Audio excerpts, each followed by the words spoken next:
Hi everyone. Welcome back to God's Whispers, a place where we take the time to reflect on the Word of the Lord. Today I'm going to be speaking about a passage from Romans chapter 1, verses 16 through 25. Paul declares, "I am not ashamed of the gospel." Let's listen. Brothers and sisters, I am not ashamed of the gospel. It is the power of God for the salvation of everyone who believes, for Jew first and then Greek. For in it is revealed the righteousness of God from faith to faith. As it is written, the one who is righteous by faith will live. The wrath of God is indeed being revealed from heaven against every impiety and wickedness of those who suppress the truth by their wickedness.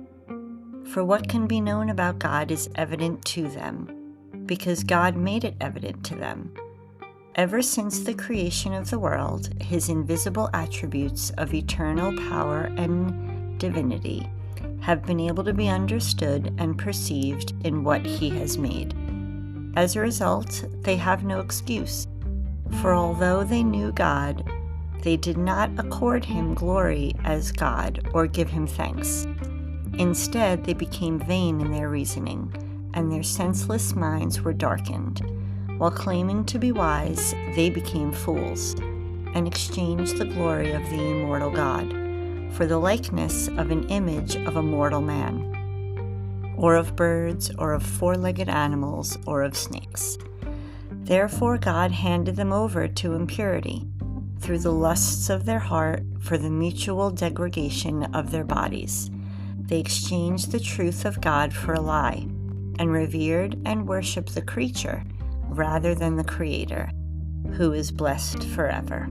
Amen. This was a statement of defiance, because Paul was writing to the believers in Rome, which was the center of the empire, wealth, and power.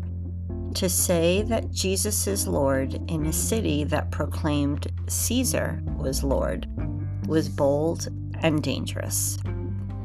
So obviously back in those times, Rome was a place of gods and idols and different philosophies.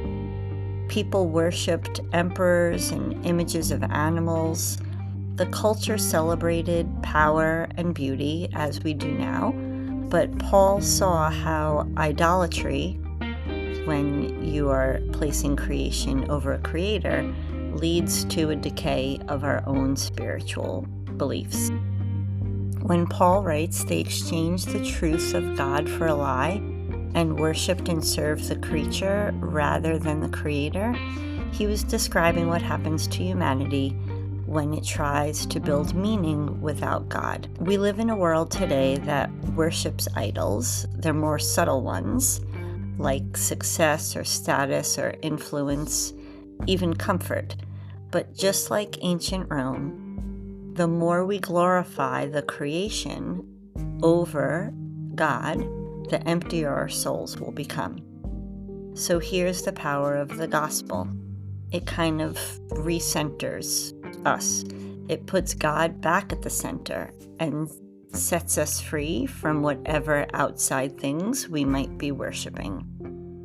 To live unashamed in your faith in today's world is an act of courage.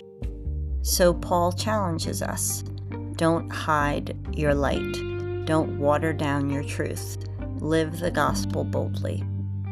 So journal prompts that would go along with this passage would be, what does it mean for me to personally be unashamed of the gospel? And what modern idols might I be giving my time or energy or attention to? And then finally, how can I refocus my life so God and not the outside world defines my worth and purpose? I hope this message resonated with you, and if you feel like a friend could use some encouragement, please feel free to pass it along. And don't forget to subscribe so you can continue to hear God's whispers and let the gospel shape your thoughts and heart.